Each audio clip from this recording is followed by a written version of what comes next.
Hi, I'm KS Garner, and you're listening to the Solo Nerdbird podcast.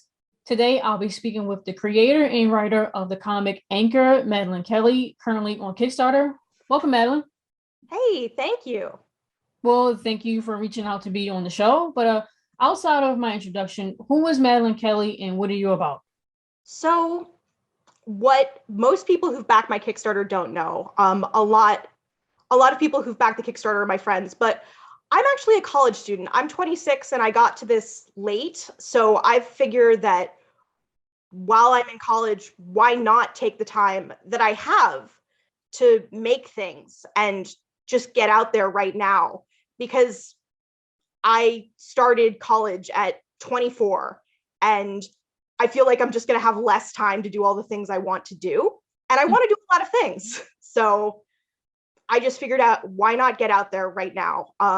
It's a little hard. I just went through midterms right as this started. So that was a lot of mess. Everything went well, but I am a writer primarily of lesbian fiction. Although when I say I write lesbian fiction, it's always fantasy and sci-fi. I'm kind of incapable of writing a story that doesn't have magic or some sort of fantastical element.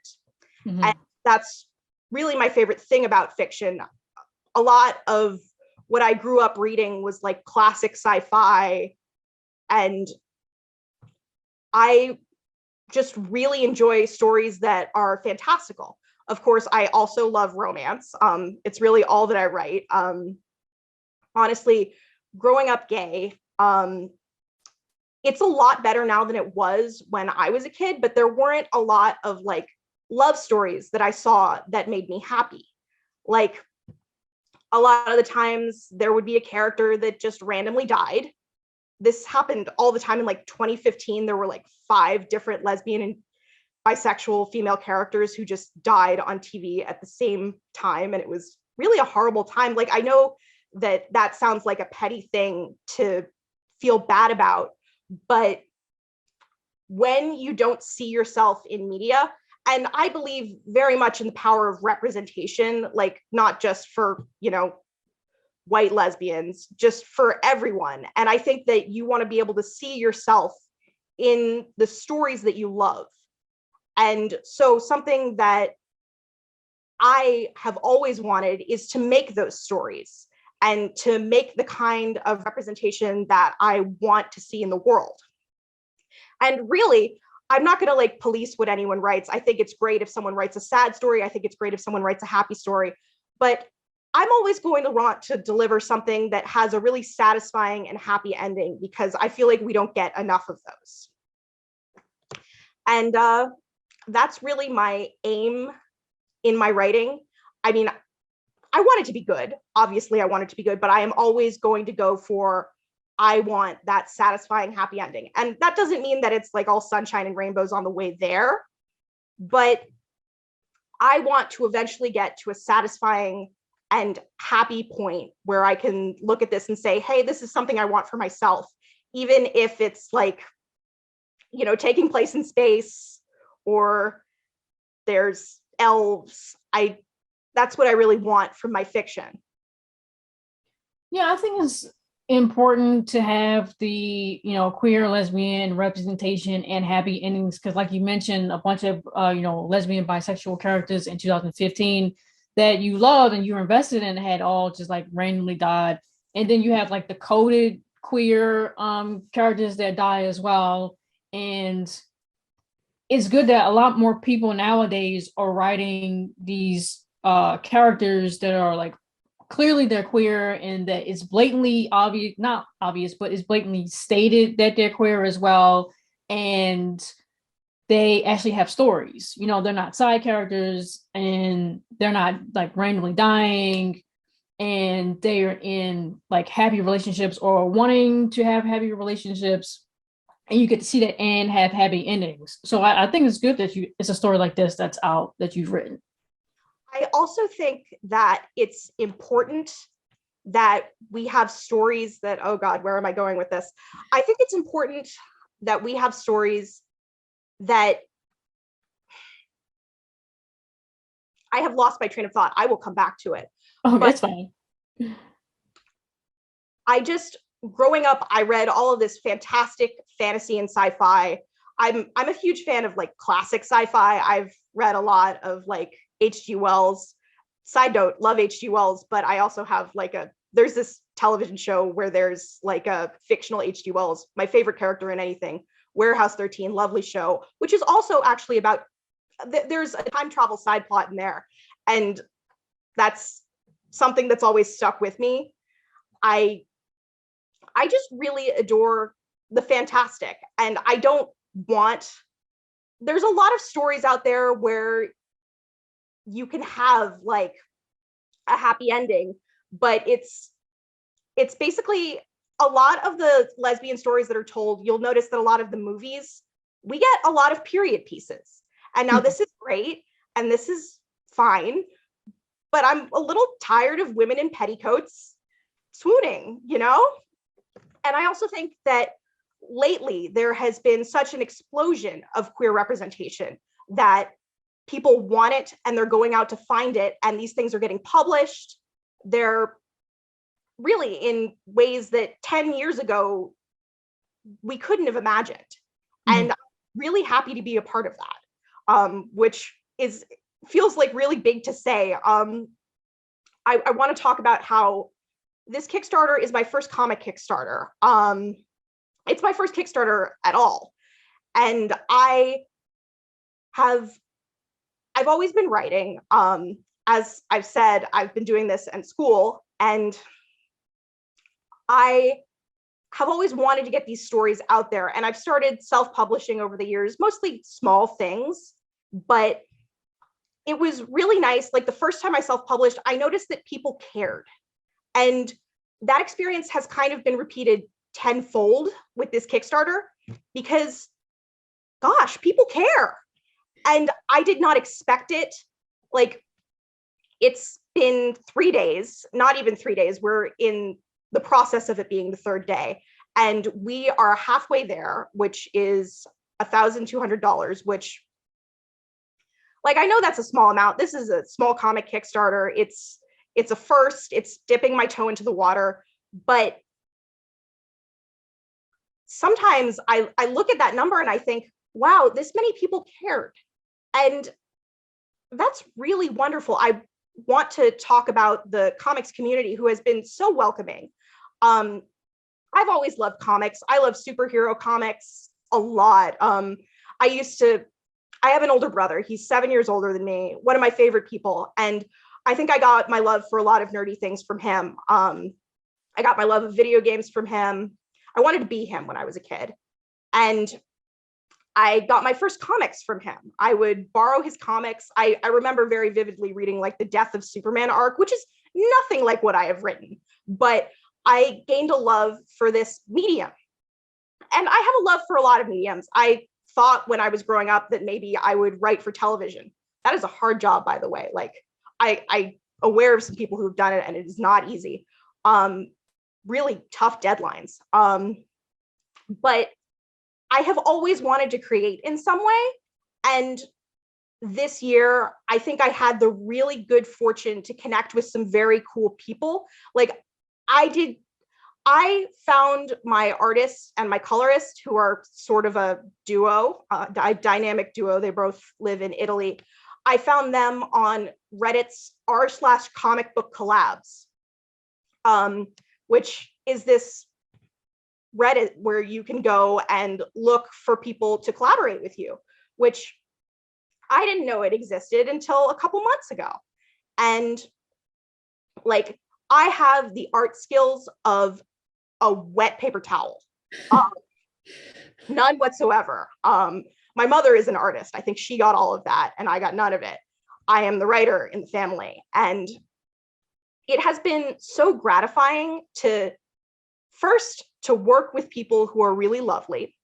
And secondly, to work with people who are really talented.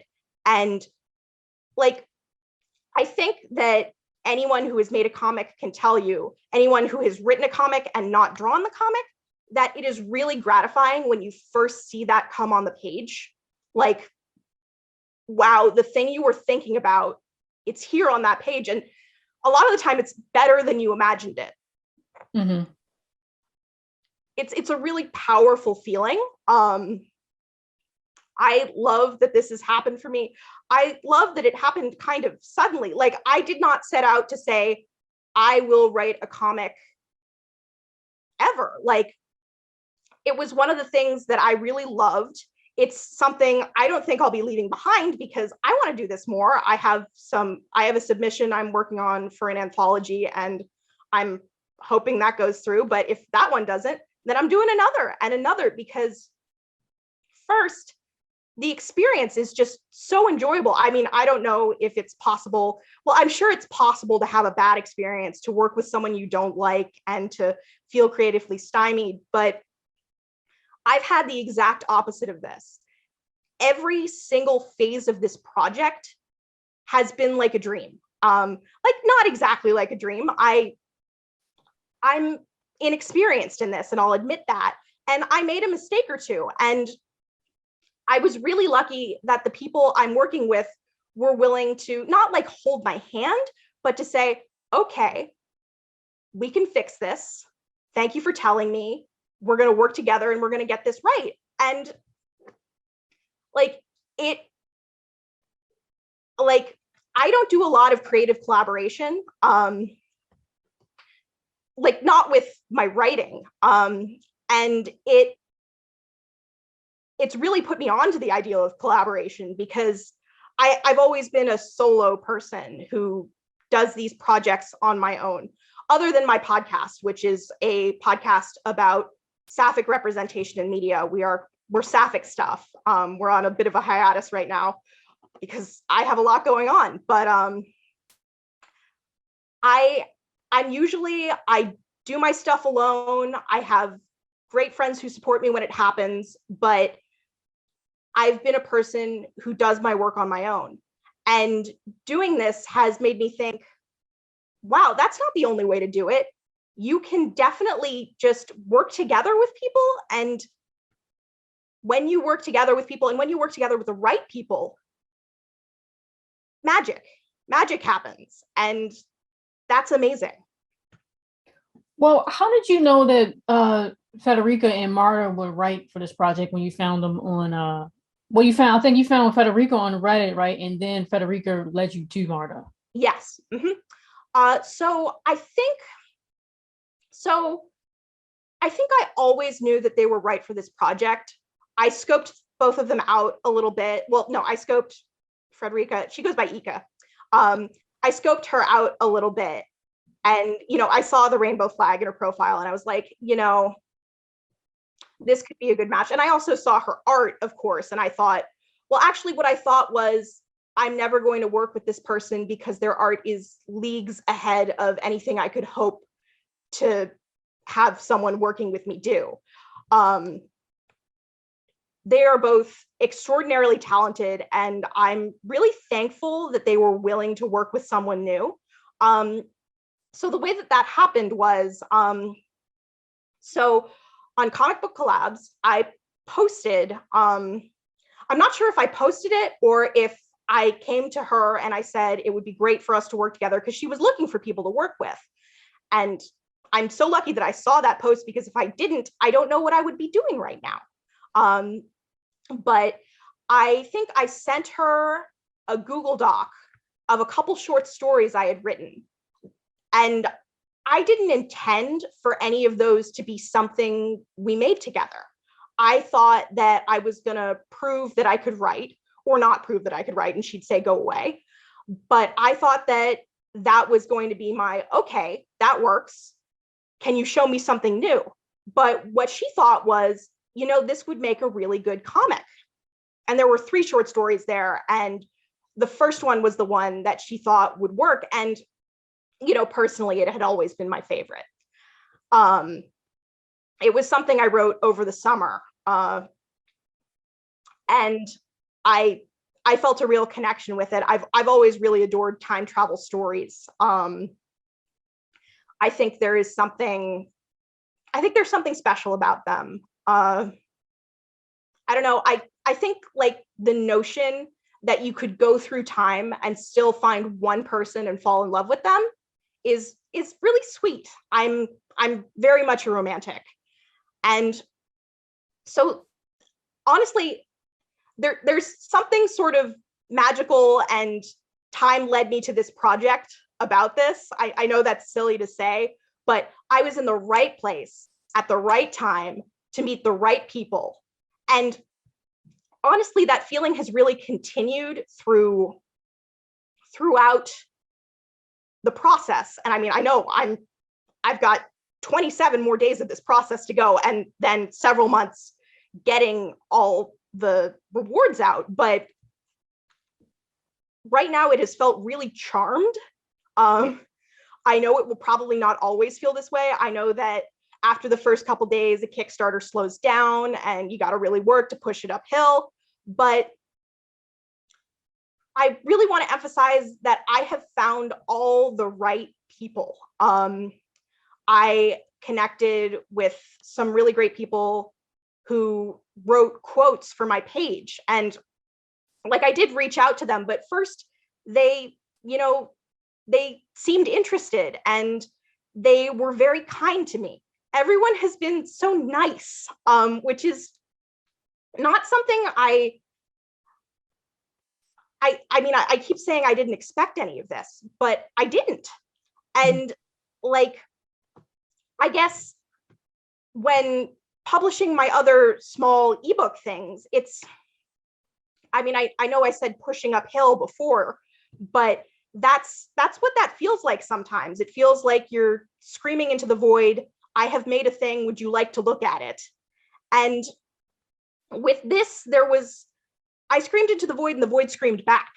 And the void said, this looks great. Let me retweet you 70 times. And honestly, like, the most gratifying creative experience of my life so far. I've always liked comics. I've always bought and read comics, but I don't think I've known comics people.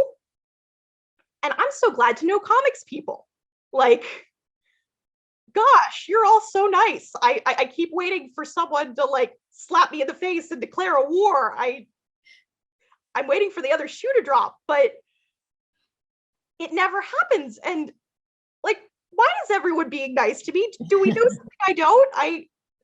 But it's been really wonderful. And honestly, it's like, you know how sometimes you make a creative project and you don't get any feedback on it and you feel like, oh God, what if this is terrible?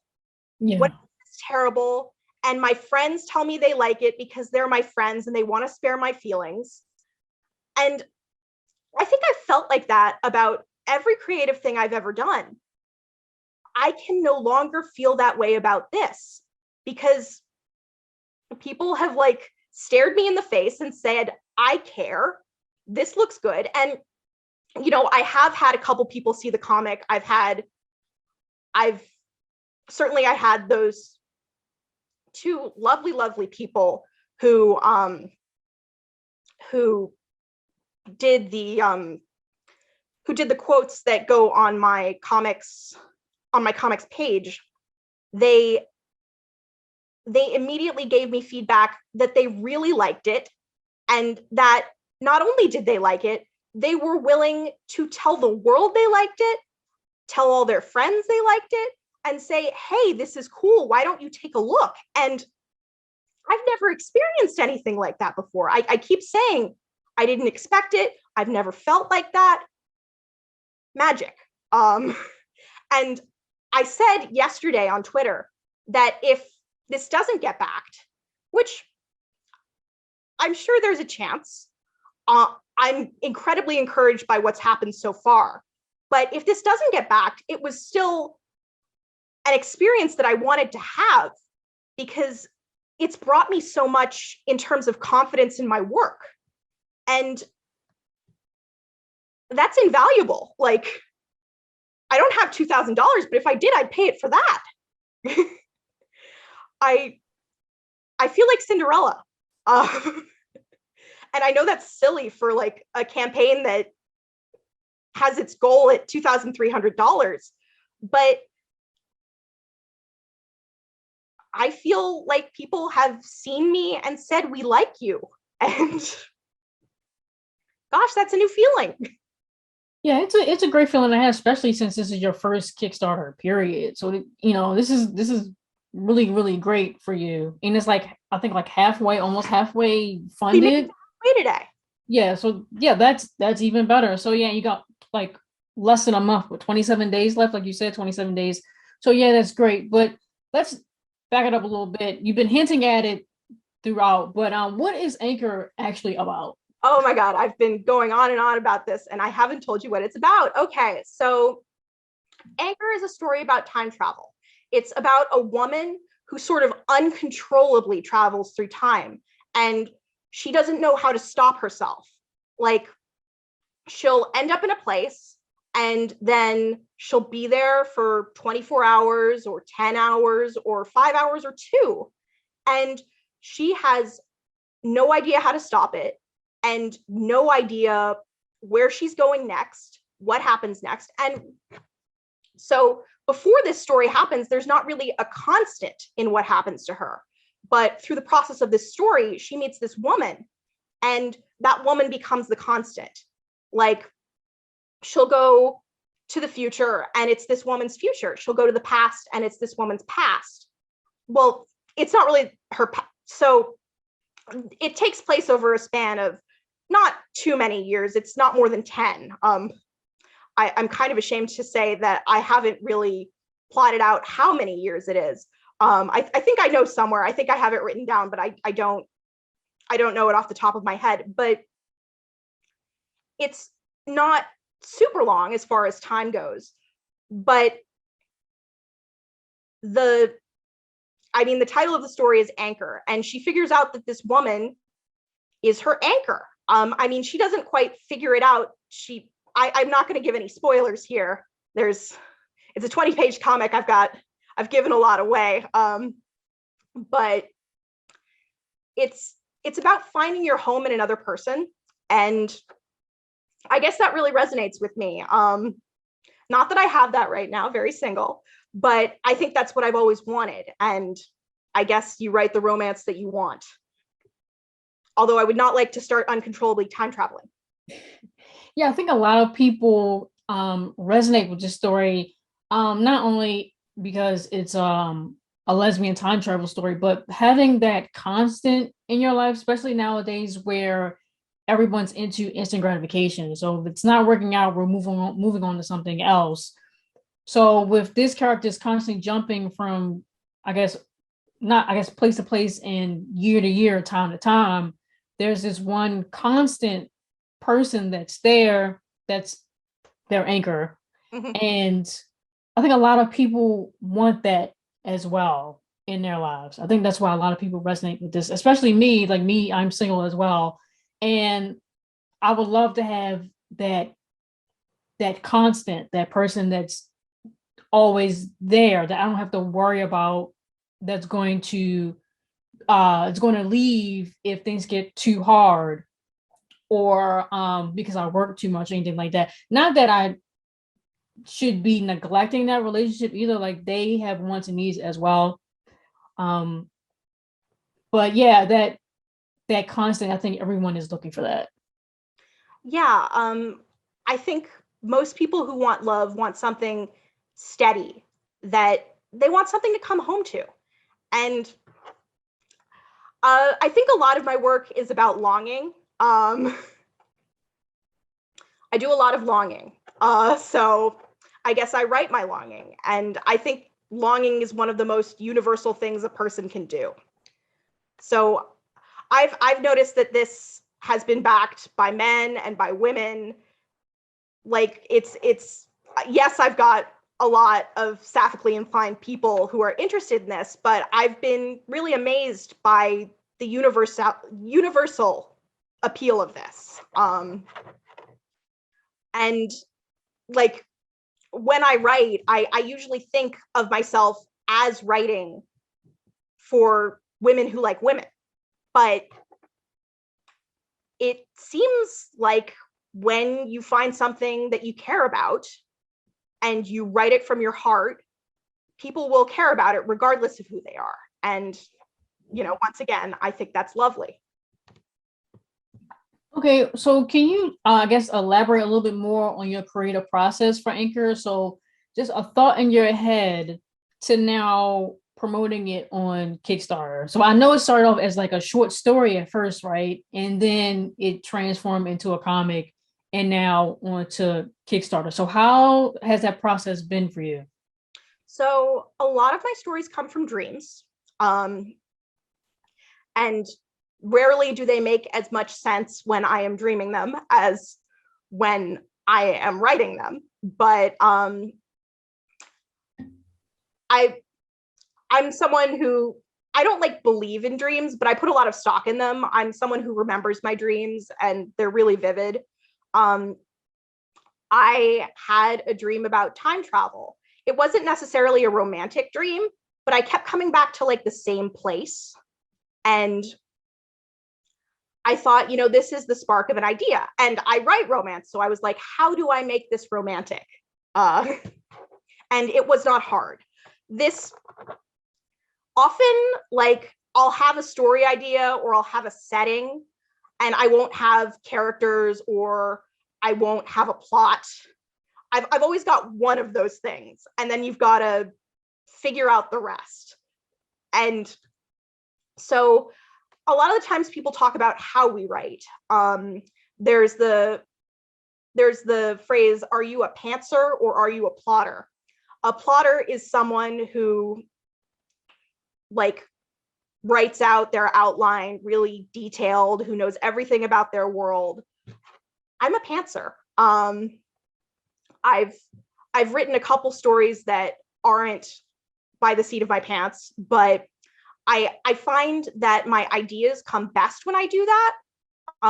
However, they don't always like flow wonderfully or make great plot sense. So the first draft of any story with me is seat of my pants. What is this idea and how can I follow it to its ending? And after that, it's okay, how do I make this all fit together? How do I make this flow? And how do I find like the meat of the story, the thing people are going to care about? And none of those are easy questions to answer. This was definitely one of my easier ideas. Like a lot of the time you will spend like weeks thinking of one thing and trying to figure out a way to make it viable. Like you'll have a story and you'll write 1,000 words and then none of those 1,000 words are usable, but you're going to keep the core idea and you're going to figure out a way to make it work. But this was a story where when the first draft was done, I had the skeleton of what we have now. And actually, I think the story kind of improved on the way from a short story to a comic. And maybe I'm just saying this because I worked with wonderful people and it's wonderful to have the visuals, but I think it really helped. When you're writing a comic script, you have to pare down some things. Like you've got to cut some dialogue. I'm not saying it's bare bones. I'm saying you've got to get that story out within 20 comic book pages. And we decided that it was going to be 20 comic book pages fairly early, mostly because I'm working with these new people and like they haven't been paid yet. The Kickstarter is for that. And honestly, shocking that they worked with me, an untested person. I love them so much. They are great. But we decided it was going to be as short as we could get it and still have it be, a full comic and also, be able to tell the story right. But 20 pages meant that I had to cut some things in the story. And I think that meant that I cut some of the fat. I think it works better. Maybe that's hubris, but I hope it works better. I think it does because I see something in it now that I didn't see then. And maybe that's the work of these two lovely people I'm working with, but maybe it got better. I hope it got better. Maybe that means I'm getting better, but you never know.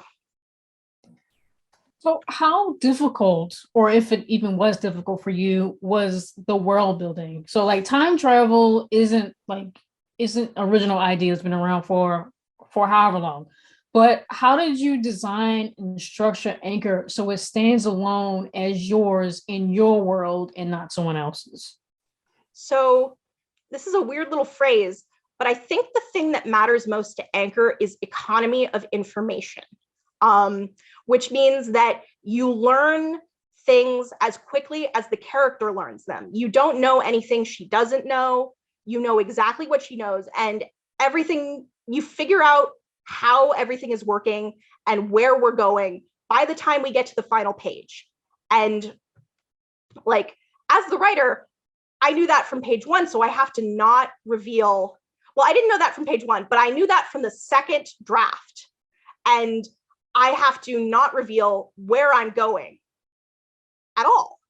And I think that's what makes it work. I mean, maybe, I don't know. So I think I mentioned my brother earlier. He is someone who I have look over anything that I think is important or that could become something.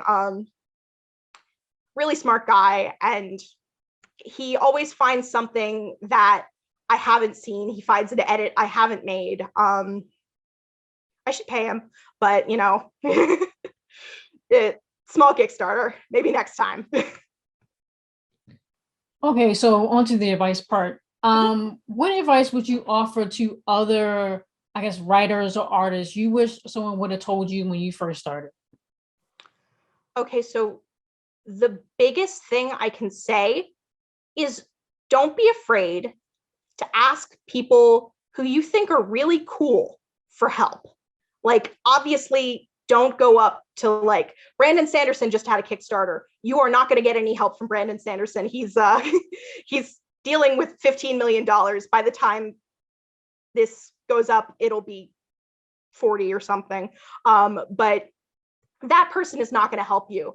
But smaller people who are like 500 steps ahead of you, they will say, hey, you can say to them, I love what you've done. Can you look at this? And I think not being afraid to say, can you look at what I've done, is one of the biggest steps I've made with this, because I've had to reach out to a lot of people and say, hey, do you want to do a review? Can you retweet me? Can you tell me how your Kickstarter, which was also an LGBT comic, can you tell me what you think was the key to that? Can you give me some tips? Can you tell me people to talk to? And like, I'm a little shy. You might not be able to tell because I am talking I'm speaking. I am speaking a lot, and I'm talking about the things that I do, but this is actually the first time that I have ever like talked to anyone and said, this is what I've done, this is my process, and this is something cool, please check it out. Like,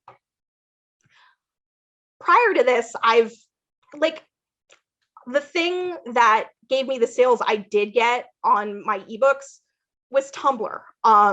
I said, hey, I made this cool thing, here are all the cool things about it, please take a look. And Tumblr, which was at that point a little less dead, said,